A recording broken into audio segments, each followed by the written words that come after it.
This is Dave Meltzer with Entrepreneurs the Playbook. And if I've ever had an entrepreneur, I now have had the entrepreneur. I thought Gary Vee was the consummate entrepreneur, but this is the new Gary Vee. His name is Carlos Reyes, and he is a serial entrepreneur. He has over 25 companies, 7 already doing over 7 figures. Yes, sir.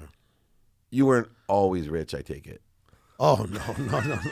By the way, first and foremost, thank you, sir, for having me on here, man. This is amazing. I've been so excited. I've been doing due diligence on you. You have, just such a great story that resonates with me, and I think more people need to know who you are. Yeah. Because when we're talking about real entrepreneurs, not people, that have started on third base and thought they hit a home run, but guys that have started with nothing.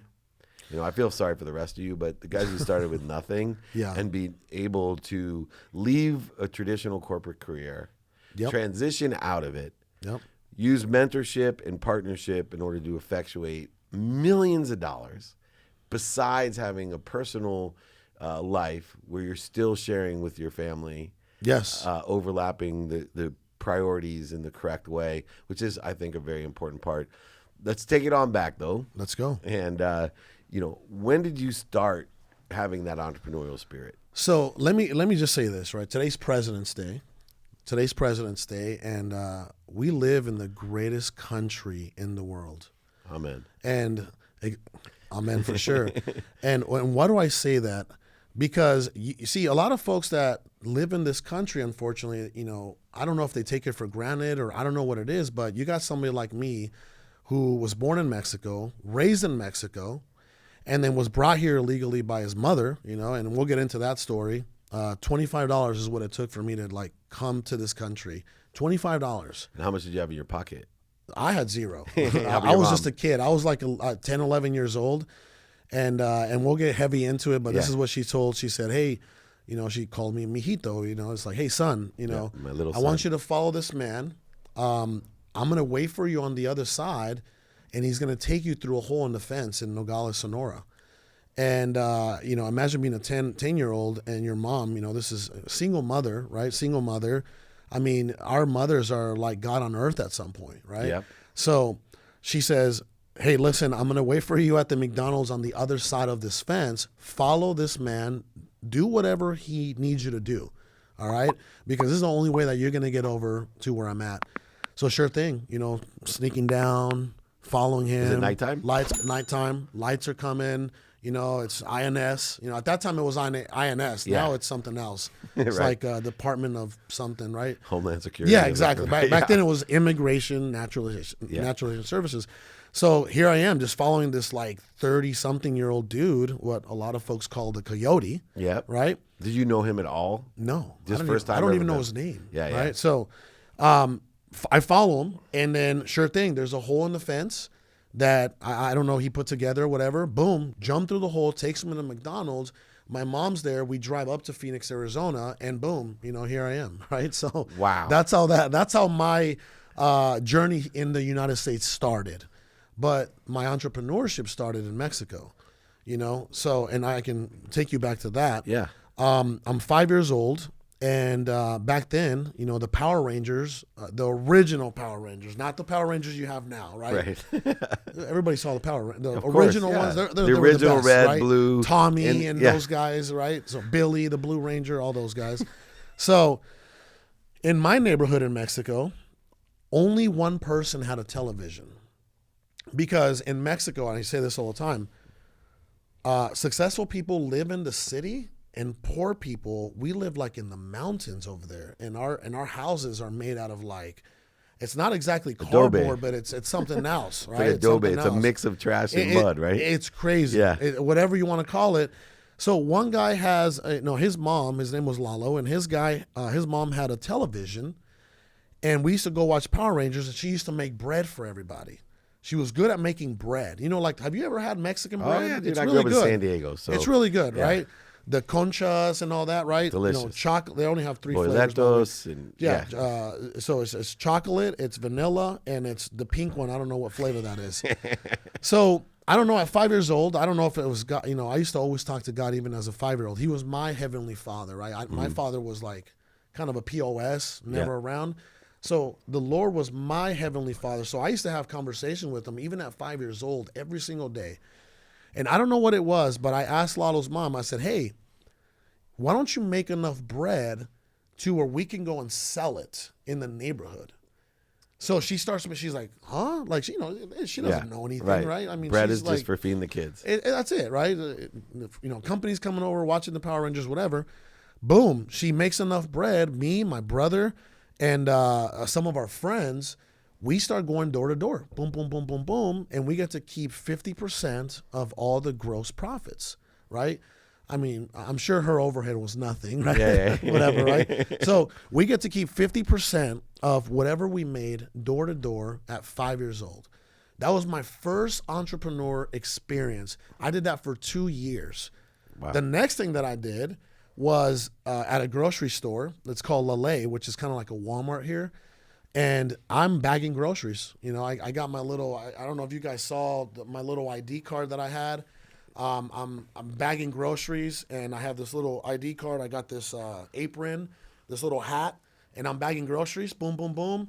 Putting them in their this little cart for them, driving it out to their cars out in the parking lot, and then I put it all away for them, right, neatly. Eggs here, bread there, heavy stuff in the middle, whatever. Yeah. And then it's like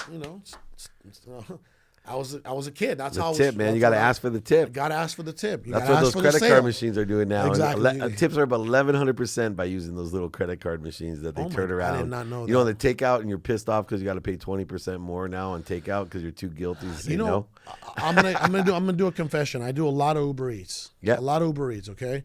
And I always, it gives you 15% automatically, right? That you got to pay. I always go up to the 20. Yeah, I do too. I always go up to the 20. Whatever, it's just, what? Serving however we could, right? In the people that need it most, right? That's absolutely. But as a lesson, where people feel is we need to ask. And the biggest closers and entrepreneurs that I know are the people that are willing to ask from the time they're 5 years old. Yeah. What do you think it is? I'm going to get a little bit deep on the conversation that you have with your Heavenly Father, but I find that there's some inspirational connection that starts at a different age for many entrepreneurs, whether you're selling, baseball cards or, it's your lemonade stand kid or whatever it may be. There's some sort of connection to this idea. Like there's a download that comes to you. It's not natural that you could have a lady that's probably 40 or 50 years old that's been cooking bread for 30 years for her family, and it takes a 5-year-old to say, hey, can I sell that? Yeah. And there starts a multi-million-dollar career because that's truly the attitude and the mindset that it takes to be successful as an entrepreneur. It's the same one as I move forward for you. You end up working in a corporation. Yeah. And you meet somebody, I think, in the car industry. Or Sal, right? Sal Shakir, my business partner, yeah. Tell me how that download came to you. Okay. I feel like survival has a lot to do with it. Okay. Survival, seeing your mom, your single mom struggle, seeing your grandparents, I was being raised by my grandparents. See, you have to understand this. My mother left me and my brother with our extremely below poverty grandparents while she made an attempt to get us here to the United States, right? So if we ever wanted seafood, me and my brother would have to go and actually get it from the sea, Yeah. So if we ever wanted money, we couldn't get money from our grandparents. They were below poverty. So we have to somehow make it happen. So I truly believe that survival has a lot to do with the spark that just pushes you into entrepreneurship. It's funny because I start my speeches with a simple question: who here grew up with nothing? And half the people raise their hand, and then I say, I feel sorry for the rest of you. Wow. Right? Because it's kind of our X factor. Right. Adversity, It is the X factor. Adversity ends up being our X factor, right? Yeah. That's why you got to learn to love the lessons. You got to learn to love the light and find the light in all the different things that people. But we don't know that back then. Yeah, and sometimes right? people never know because they don't taste the success because they don't see they're in a why me attitude, not a try me attitude, right? They don't see they're in I get to do, not an I got to do. Yeah. Because as much as there's entitled people that grow up, like I said, on third base and think they hit a home run, I meet a lot of people that grow up at home, meaning nowhere, Yeah. and they never get to first base. because they're feeling sorry for themselves. They're just as entitled as the rich kid on third base that thinks he hit a home run, or the poor kid that think that he's entitled, that everybody should just take care of him and lift him up, that he's a victim. There has to be a difference between some of those kids, and you know them, we grew up with them, the difference between the ones that have that spark and the ones that don't. You know what? And I'll tell you this, I think a lot of that comes when you have two parents and you're somewhat, I guess spoon-fed or whatever you want to call it. I think it comes down to programming. Mm-hmm. The one thing that we don't have coming from nothing, coming from the gutter, is programming. We don't have programming. We have adversity. Yeah. We don't have programming. They have programming, right? Their parents know what it takes to get to that level. So I think that comes down to the parents actually programming their children the way that, the way that's going to set them up for success, right? That's what, for my daughters, I got a 7-year-old, I got a 1.5-year-old. I know that adversity is not going to be an X factor for them. Right. So I have talks with them. I mean, for sure, my 7-year-old, I drive her to school, 2nd grade, every single day, and we have talks. We have talks about everything. So what I'm doing, the best thing that I'm going to ever be able to leave my children, it's not even going to be the companies or the successes. It's none of that.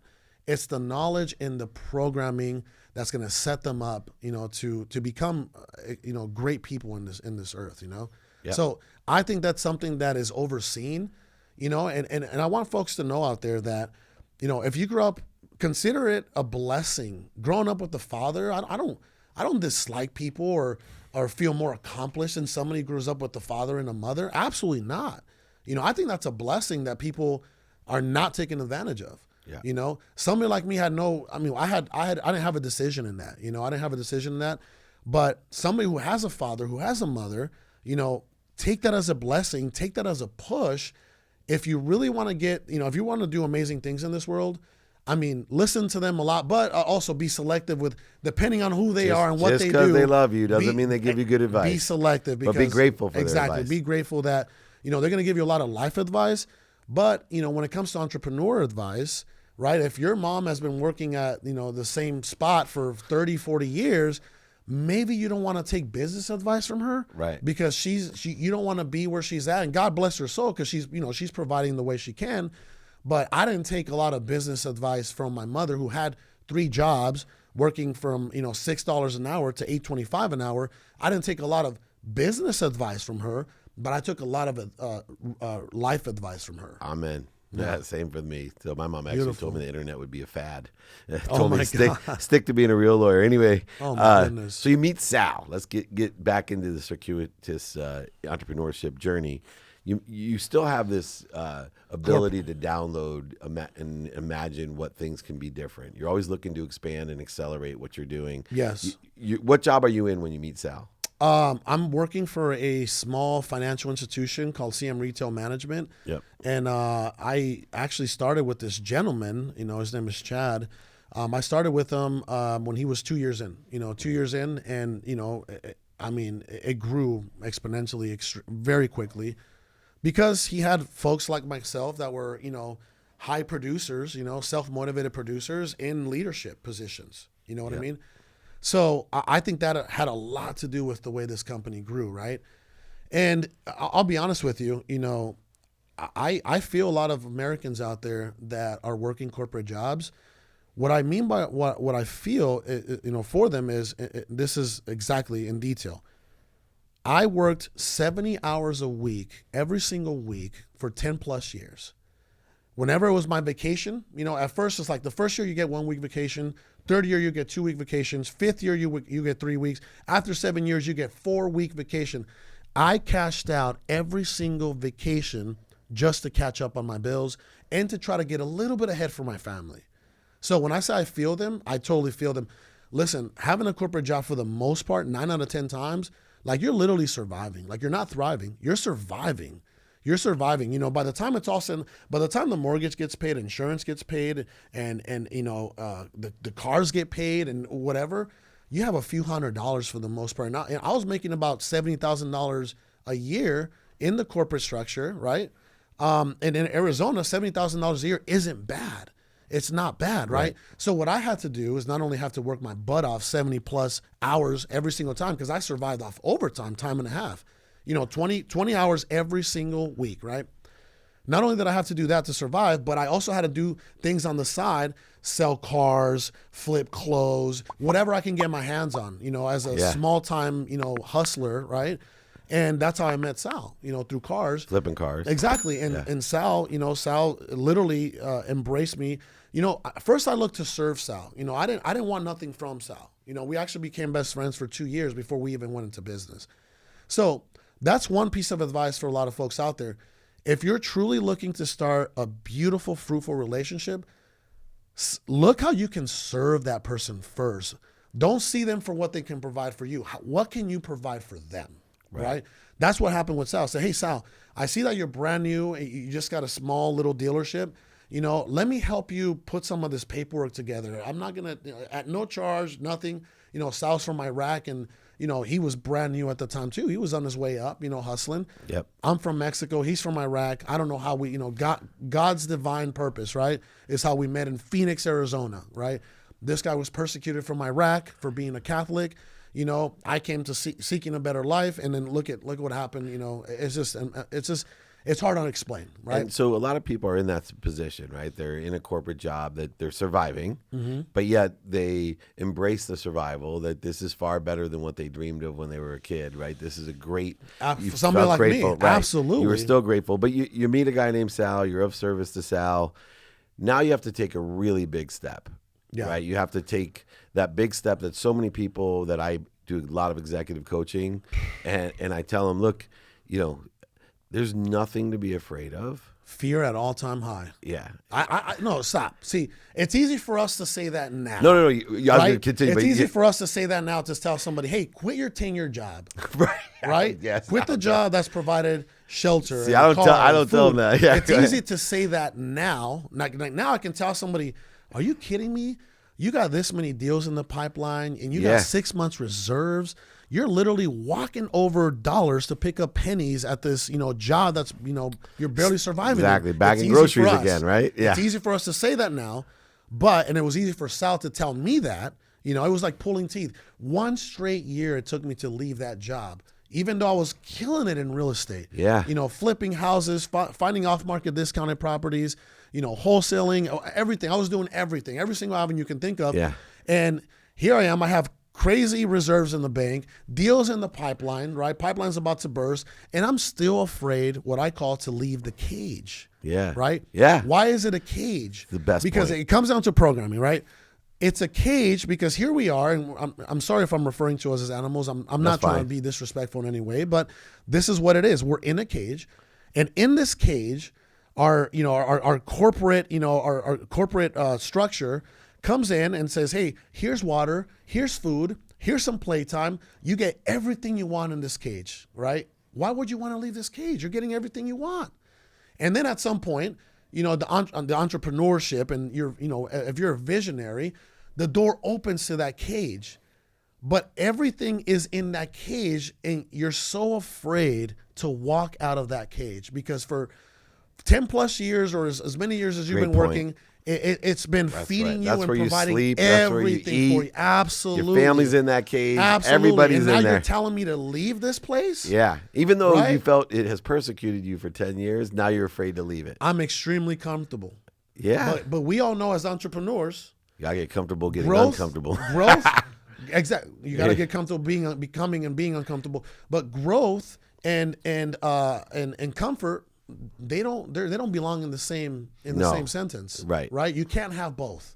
Right. And that's how that kind of happened, to be honest with you. And you have been successful, both Sal and you, building 25 companies, 7, like I said, do over 7 figures. And we got 3 tech companies. I was just telling Todd about. Exactly. I was telling Todd, I said, hey, we got 3 tech companies that are going to be absolutely amazing. This is going to be our biggest, most massive projects that we launch yet in our entire, it's tech companies, and we'll get into it later. But it's interesting because, the background of selling and buying, right? Because you're like arbitrage, me, right?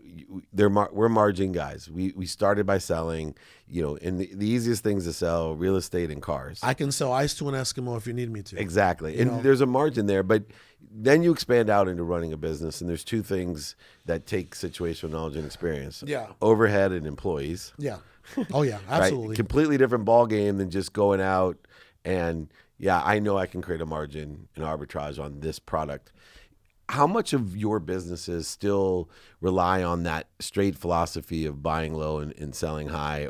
Or has the complexity of what you do now... Things have changed. And how has it changed? Things have changed. When you start getting into tech, I'll be honest with you, it's one of the most amazing... Well, first and foremost, we were spoiled with real estate.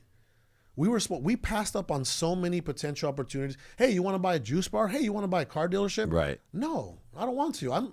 We're making hundreds of thousands of dollars every month on real estate, right? We're getting a 4, 6, 7, 8x return on real estate. That when you start looking at a juice bar that you're going to buy for $60,000 and you're only going to net after everything is taken care of. You're only going to net about, 5, 6K. You're like, I don't want this headache for $6,000 a month. Right? Yeah. So you got to really be careful with like where you're going to put your energy into, right? Don't get carried away by all these shiny objects, because when you start making money, these shiny objects start coming everywhere. And you have the capital to invest, right? Yep. So we invested into a solar company. We actually built a solar company. It's called solarfuse.com. You guys can look it up. And, we're kind of a broker for, it's so crazy to explain. And I don't want to get into that, like kilowattage, you get it at this much. Oh, yeah. No, I'm in that. It at this much. Yeah. And I've actually combined security with solar, right? Okay. Because the customers that you own for a security system are great ones to upsell into solar. And I got some introductions there too.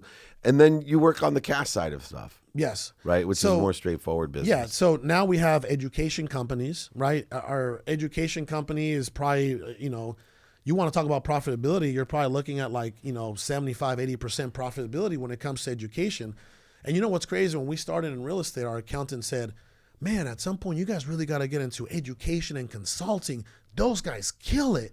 And I didn't know what that meant at the time. What do you mean they kill it? That's like my coaching business. So I was like, you should be executive coach. I'm like, what is, I'm out of the sports world. There people actually coach executives, and now I'm one of the top ones in the world. That's amazing. But I didn't know what it was. Yeah, that's amazing. Yeah. A lot, early on, we don't know so much about the game of wealth, right? Yeah. We're too busy, literally, like I said, putting our heads down and just grinding and building, that we don't know so much about how to truly create wealth, Yeah. People get too busy working, they forget to make money.